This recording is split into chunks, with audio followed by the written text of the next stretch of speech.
We need to keep that momentum alive, and we need to keep it alive so that Biden and Harris live up to the promises that they've made and other promises that have been made by people that we've elected.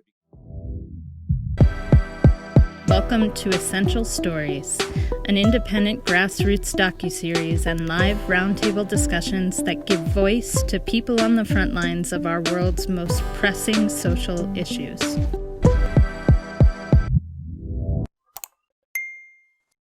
What leverage do progressives and socialists have in a Biden presidency to pursue policy goals? Biden would not have been elected had it not been for strong voting by progressives.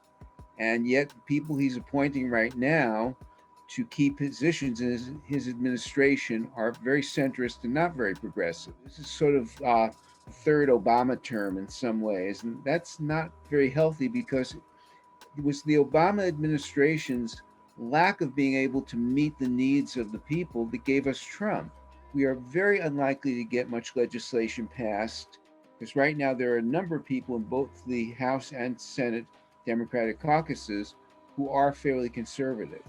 So what we need to be pressing Biden to be doing is executive orders, independent action, things that his administration can do outside of the realm of Congress, because we're not going to get what we need through Congress.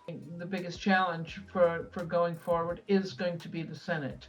The problem will be that even with the best intentions, I think Biden is definitely up against a big stone wall in trying to get things through. And I agree with you, executive action will be necessary in order to really move the needle on certain issues.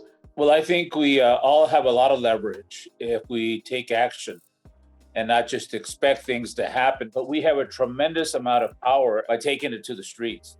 You know, whose streets? There are streets. We have seen what our brothers and sisters have done with Black Lives Matter. We need to keep that momentum alive so that Biden and Harris live up to the promises that they've made and other promises that have been made by people that we've elected. I think it's worth pointing out that on a lot of the progressive issues, the American people are with us. It's not like we progressives are a bunch of weird communists trying to overthrow the government. We're just trying to do what the majority of people want. Why do the Republicans have the Senate? Because they have 38% of the vote. 38% of Americans control the Senate because of the way the Senate is set up. It's a very undemocratic system, and they have found a genius way to exploit it.